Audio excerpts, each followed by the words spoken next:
Do you like scary movies? Here's your look at the new Sideshow Collectibles Scream Ghostface 1/6 scale collectible figure.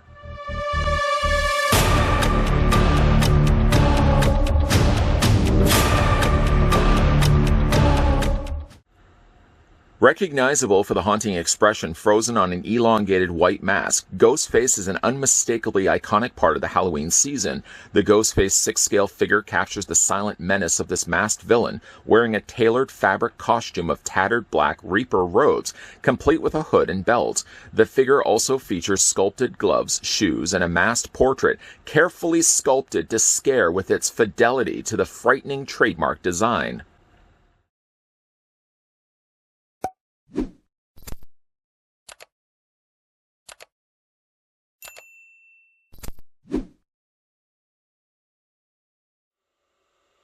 Before getting down to the review of the Ghostface 6-scale figure, obviously something that you guys will be probably asking is how tall is the figure? A question I'm more than willing to answer by taking my trusty tape measure and taking it to the very top of his head. Stop it. Right there. According to the readout, the new Sideshow Collectibles Ghostface 6-scale figure stands 11.6 inches in height. We can switch that to centimeters, revealing that the figure is almost 30 centimeters, 29.5 to be exact. The release of this figure did catch me off guard, because up to this point I was paying the monthly installment plans over at Sideshow Collectibles website, and I figured he was going to be another month or so before he was released. Sure enough, checking my inbox one day, I got a notification that a final installment plan payment was made and that Ghostface had already left Sideshow's factory. Well, it only took another week or so after that before Ghostface eventually arrived to my doorstep. Again, I was expecting this guy to get released maybe a month or so from now, and yet Ghostface arrived a lot quicker than expected. The figure arrived, and I'm overall happy with how he looks. There are some shortcomings that go along with this figure that I'll do my best to kind of cover off those bases as we have a look at the figure throughout the course of this review. Starting, of course, first, the included display stand that comes included with Ghostface is pretty bare bones, I have to admit. Sideshow Collectibles, like they've done with other releases like Ash, Jason Voorhees, Freddy Krueger, and I'm sure we're going to be getting this also with Michael Myers, gets us a hexagonal display stand, basic black, with nothing else on top of it.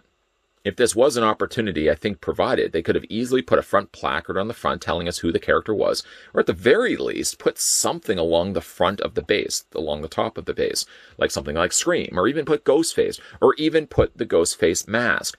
Something. But no, basically what we just get is a basic bare bones release of a standard display stand we've gotten with countless times already. And there has been instances in the past where Sideshow Collectibles have printed something on the base. Unfortunately, though, no love can be provided here to Ghostface. Like I said, he just gets a bare bones option available. Again, I'm happy for the fact that we do get ourselves a display stand with, of course, the adjustable cradle clip that's going to fit in between the figure's legs. And it's really good as well if you want to have all your Sideshow figures all consistently showcased on your display with, of course, the same display stand. I just really wish they could have done a little bit more than what we actually got here. Accessories for the figure, I have to admit, is a bit sparse. You do get yourself some swappable hands, and of course he comes included with his knife, but he doesn't come with anything else. No voice changer, no phone, and really no other accessories other than the ones that I've already listed. Let's have a look at those accessories right now. He comes with two versions, let's go ahead and pick those up right now, of his Buck 120 hunting knife. You can see right there. They're basically what seems to be the exact same knife, even if you look at the handle end of it. The silver is still painted on the bottom ends of it. The only thing that's really different from one to the other is the fact that this does have the smearing of blood across the edge of the blade. Other than that, though, the blades are exactly the same, or at least they appear to be exactly the same.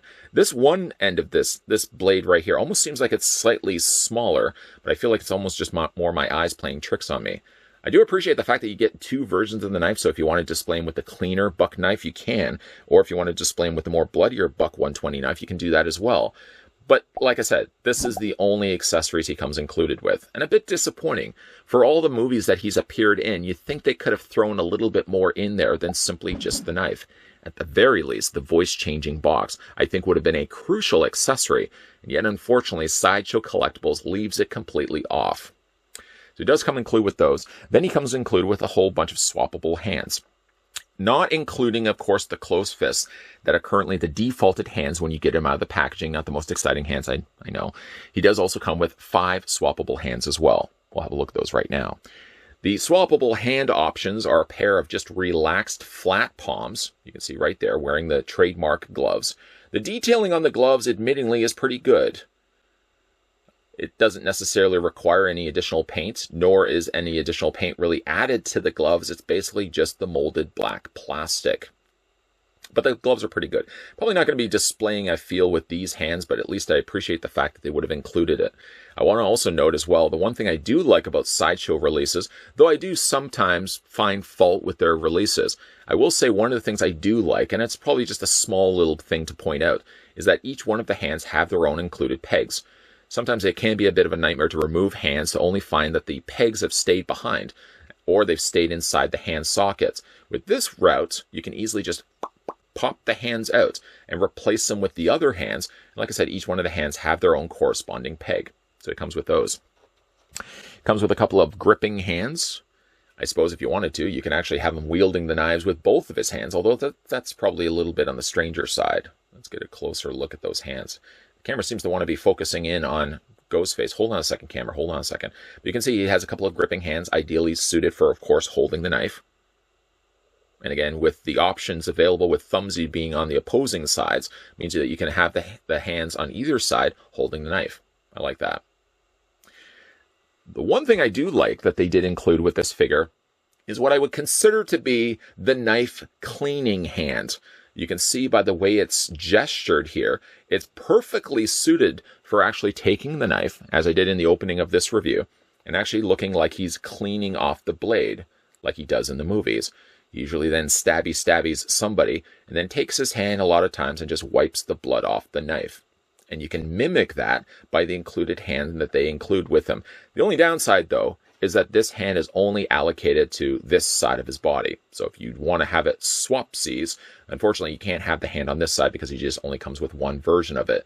Same still black plastic being used. The sculpting of the glove is nice with the wrinkles and stuff all on that. And I do welcome the fact that they included this. Just again, really disappointed that this is the only accessories he comes included with. The voice changing box, I think, of all the things he could have included, and I've usually argued the point he didn't necessarily need a cell phone because you really never see Ghostface on screen with a cell phone in his hand. But at the very least, I think he should have come included with the voice changing box. I'm going to check to see if maybe I can use the voice changing box that came included with, say, one of the Retro Cloth NECA figures and see if I can actually put it into one of his hands. Maybe not necessarily this hand, but see if I can maybe use one of those for the display of this figure. So it comes included with those. If, by the way, you want to see how to swap out the hands, they're super, super easy. All you have to do is just roll up the sleeve. Underneath all of this, by the way, is your standard traditional Sideshow Collectibles basic body. And as you can see here, it's all molded in black plastic. Just roll up the sleeve here. I'm going to pop this out. How super easy is that? The fact that the pegs are included with each one of the hands. Then we're going to go ahead and grab the provided hand. This is, again, for the holding the knife on the one side. And we're going to do the exact same thing on the other side. Sometimes these videos end up being more tutorials than anything else. I know everybody knows how to remove hands by now. Just pop that out, and we're going to remove and replace it with the knife blade cleaning hand. Love the fact that they included that. And again, if you want to just then take the knife, you can fit the knife into his hand. Or actually, you know what? Let's go with the blood of your knife. Just fit that into his hand like that. Slide it down into his grip. Be careful, though. I know it seemed like I just quickly put that in there, but just be careful. Like the blade is plastic, of course. And I've had a couple of figures in the past that had plastic knives end up snapping on me. Just because, again, putting it in place, sometimes you don't really know how much tolerance there is on these plastic knives. But again, if you want to just bend the arm like that, and then we can just kind of line the hand up like this. There you go. It kind of looks like he's cleaning off the knife. I think that is super cool. Before we go ahead and actually start breaking anything, let's just remove the blade from his hand, put that to the side. And we'll get a closer look at Ghostface. Now, the figure overall is pretty good. There are shortcomings to the figure as well as there were shortcomings to the accessories, but I guess we can certainly talk about the positive things for the time being. The head sculpt is really good. I can't imagine how they could really screw up Ghostface's mask. Although we have seen instances in the past where a Ghostface figure really didn't deliver exactly the head sculpt that we would have wanted, I think Sideshow's version of the Ghostface mask is actually pretty good. I do like the way it's got that real stark curve at the bottom of his lip. Again, real elongated head. Now, the thing about this is that the mask, well, the hood of the mask can be removed, dropped down at least. You basically see the construction of it. It literally is just a head underneath. Now, there is no discerning kind of facial features. I don't feel like eyes. I don't feel ears or anything like that. I'm sure they've just literally used just a cylindrical kind of, just a regular head sculpt with absolutely no features whatsoever. Give you guys an idea, though, of what the mask looks like. Try to get closely in there so you guys can see all the details. Basically just a stark white mask. There almost seems to be, just from my eyes looking at it, a little bit of like darker airbrushing around it. I think it's actually just one consistent color, but it does seem like there's just a little bit of off-white. I don't know if maybe I'm the only one that's seeing that. But literally all it is just this mask attached to the back. The mask is attached from what I'm guessing to be very little amount of glue. You want to be careful. You don't want to bang this or move the head too abruptly, because I feel like you could easily pry this mask right off. I'm sure it's a solvable fix. You could just easily grab a little bit of glue and put glue on the back of the mask and stick that right back on. But that's basically how it's constructed. Obviously, nobody's really going to be displaying the figure like that. Instead, they're going to be displaying it with the hood. Now, this is a debatable topic for me. I feel like I've changed my opinion a couple of times about the whole matter, and I'll leave it to you guys, the viewing audience, to decide for yourself if this was the best route they could have gone. If you look at the hood is a very soft, thin material. It's almost got a bit of a sheen to it. It doesn't have as much maybe that glitter as some of the costumes have appeared in the films, but it is a nice coloring of black that they decided to go with for this particular fabric. The thing about the hood, though, is it doesn't have a wire frame. It doesn't. It solely leaves it to you, the collector, to decide for yourself how you want to have the hood draped. Now, when I did get the figure initially out of the packaging, I did have some real problem with the fact that they didn't put a wire frame in there. I thought to myself, why would they have so lazily left that off? Because then it gave the collectors the opportunity to sculpt and style the hood the way that they want it, and then have that permanently stay like that. You wouldn't have to worry about keep adjusting the hood. With a little bit of time I've now spent with the figure, I feel like I've now flipped my opinion of it. I think a wire frame, while it's good on paper for maybe, I don't want to even dare say novice collectors and people that style their figures on display. I think a wire frame works well for people that want to just put the hood in a certain way and leave it as is. I feel by relaxing this and leaving the wire frame off. Now, when you get it out of the packaging, it looks like this. And that looks pretty silly. Obviously, you're going to want to have the hood draped a little bit further down. And I like to just kind of bring it off to the edges here, just to kind of widen out that hood. I feel you get a little bit more creative when you do remove a wire frame like this. By keeping that out of the hood, I feel it gives you a little bit more luxury when it comes to the way you can actually style the hood. It drapes the way natural fabric would drape.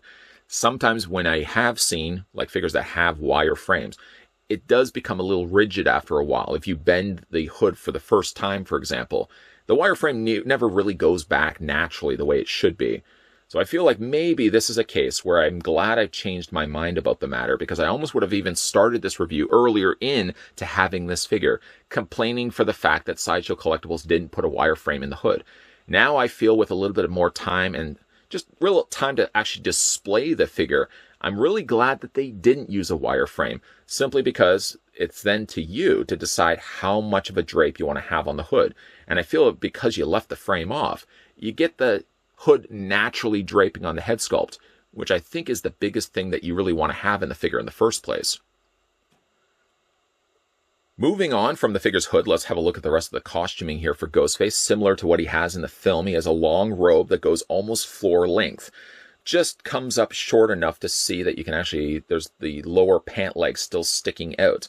And of course, he does have the boots. Now, depending, of course, how far you tuck this up, technically you could bring this material up a little bit more if you want to have some more visible pant leg. I might actually even just bring this up just a little bit more so I can see a little more of it. The good thing about it, though, is because he does have an adjustable belt, I could find myself actually just taking like a screwdriver or something that's not going to cause damage to the material. See if I can just tuck the material more into the belt area, just so I can bring the length of this up, because I feel like right now it's a little too long. So I myself would probably find myself just bringing that up just a little bit so I can see a little bit, maybe not that much, just maybe like right around there. The one thing about it, though, is being that's just wrapped material around his body. I mean, you could decide for yourself how long of a length of cloak you actually want on your figure. But like I said, I'm probably going to bring it up just a little bit because I don't see enough of the pant leg that you see in the film. The choice of material that they used is pretty good. It's generally quite light, and because it's light, it drapes on his standard average body underneath that. I'm glad they didn't go with a super muscular body underneath this. I really do want to talk about the body for a second, but before I do that, I want to show you guys also the material that they used. While it doesn't have some of the glitter that maybe some of the costumes have had in the franchise, they did use a very very elasticized material. You can see how much stretch there is to it. It does still block the light, so the light won't be shining through it, so that's good as well. But the body that they used, this is a real problem that I have with this figure. If you have had the Sideshow Collectibles Freddy Krueger, for example, you probably already know this for yourself. Personal experiences, I've had some real problems with some Sideshow bodies, and I feel like I might be doing the exact same or getting the exact same when it comes to Ghostface. His torso, getting it immediately out of the packaging, I found was really loose. This whole top area here is exceptionally loose and really shouldn't be as loose as it is when you get it immediately out of the packaging. His lower legs are fine, and I find like the knee articulation hasn't developed any looseness yet. But up here is really where I'm starting to see a lot of problems. His arms are very, very loose already. His elbow bend is pretty tight, but like it's the shoulders more so, and it's especially the torso I find is really, really loose. If you do have this figure for yourself, let me know if you have those same similar problems. I don't know why Sideshow bodies tend to be loose immediately when you get them out of the packaging. Not all of them, but many of the horror ones especially, I've noticed have been really, really loose, really, really fast. So I'm starting to see the exact same thing here with Ghostface. Basically, as I can roll up the sleeves here to show you, underneath this is just basically a regular average Sideshow body, but in this case, they've molded it in black plastic. You could say, really, you'd like to see maybe some more flesh incorporated in here as well, so that if the sleeves were to roll up a little bit, you'd actually be able to see that somebody's wearing the costume underneath. It's more preference than anything else. I kind of like the idea of having it black, so that there are no little pockets of bright color that peek out, especially if you have the sleeves rolled up just for a slight bit. But we can go ahead and bring up the robe here. I don't know if I've actually even said this already, but this is an adjustable belt, by the way. You could remove this if you wanted to use a different body underneath that. I'm fine for the size of the body. I'm just not fine for the fact that the body is so loose so quickly. But if you roll up the cloak here, one thing I do want to mention about the cloak is I might find myself actually just bringing this up, because it's a really long material that they used, bringing the robe up just a little bit and tucking more of it underneath this belt. Because I find when I got the figure out, the robe sat a little too low for my liking. I think I might just, I don't even want to say customize it, because I'd literally just be like bringing the robe up a little bit. I almost want to bring it up to maybe to about there, where you can still see the bottoms of the cuffs of his pants, and you can very easily see the boots. It seems when I got this guy out of the packaging, and even more so, I think the longer I pull it or start moving the figure, I think more of it continues to drape until probably it's going to be covering over his feet. So if you do pick up this figure for yourself, you may find yourself kind of just bringing this up a little bit, so it's not as long as it really should be, or it's not as long as it actually is. We're just going to lift this up just for a second to show you guys what the pants look like underneath. Just basic black pants, nothing really new and different about that. It kind of has a little bit like a denim look to it. And of course, you've got yourself the boots underneath that, which the boots are sculpted pretty good, with just a little bit of paint actually added just to the eyelets. I'm trying to think of what the actual name is for the holes that feed laces through. But there's a little bit of silver there, but all the rest of it is just simply just black. Of course, they've got some nice sculpting on the undersoles of his shoes. Like, the figure overall looks pretty good. But my biggest issue, if anything, more than anything else, I think, is the fact that the body that they used underneath that seems the consistent trend of using these really overly loose bodies. I don't know why Sideshow bodies, and not all of them, but many Sideshow bodies that I have in my collection right now are really, really loose. And I don't know why they have to be so loose when there are other 6-scale collectible bodies out there that seem to be a lot tighter and stay a lot tighter than what the Sideshow bodies tend to be.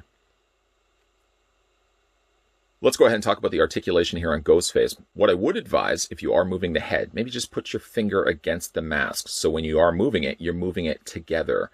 The last thing you really want to do is start, well, I guess you could move it from the side as well, but you really want to be careful that you don't clip and remove the mask, because again, I don't feel like there's a whole lot of glue keeping that mask attached to the back of the fabric head.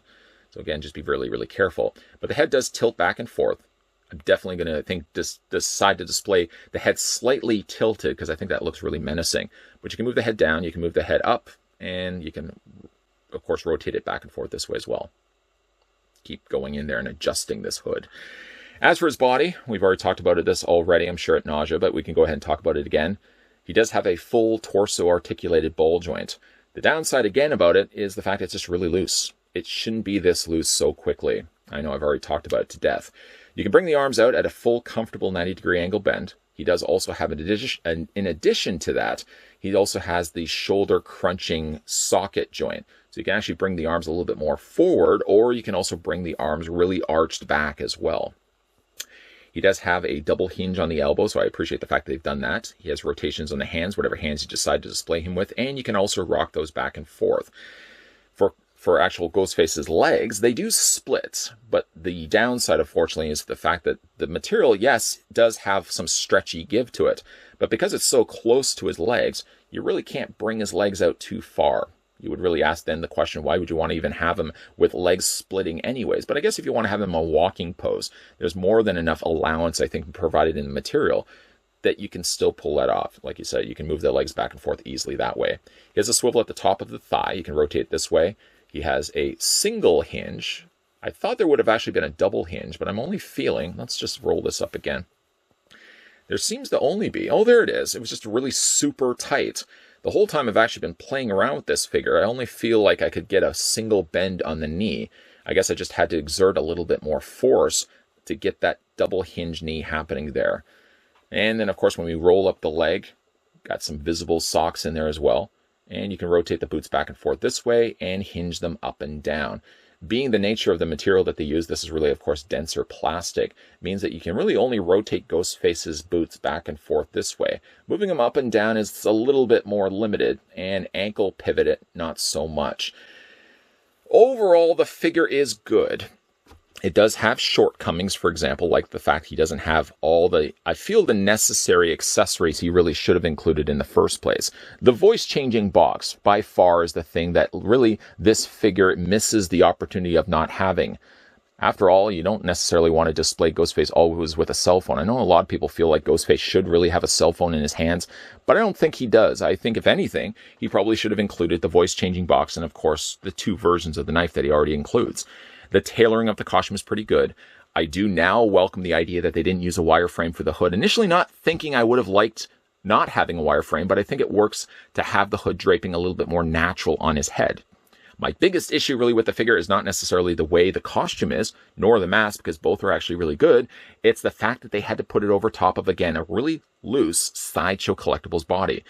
I, again, could be the only one that has experienced this issue, but if you've had the chance and picked up the Sideshow Collectibles Ghostface for yourself, let me know if you also have a really loose body underneath that, because that's really wrong. The fact, already buying this figure, already having it out of the box for maybe an hour or two, the body shouldn't be this loose so quickly. I know I've already said it several times already, but they really need to improve the types of bodies that they use for a lot of their 6-scale figure releases.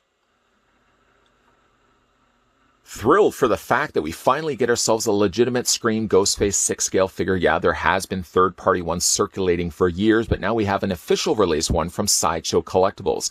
Sideshow has had sort of a mixed bag over the last few years of putting out horror figures. Everybody, of course, remembers the ones they did long time ago. Those original Jason Voorhees and Freddy Kruegers. And, of course, let's not forget that dismal Michael Myers that they released so many years ago. We, of course, are getting ourselves a new Michael Myers. Time will tell if that actually ends up being a great-looking figure. But the recent ones that we've gotten, some of them are good, some of them not so good. The Ash, for example, I think they phoned it in the sense that they could have done so much more with the expression. The Jason Voorhees, while not being the most screen accurate, was at least a pretty good looking figure. And then, of course, there's Freddy Krueger. Anybody who has collected that Freddy Krueger from Sideshow Collectibles knows what shortcomings that Freddy ended up having.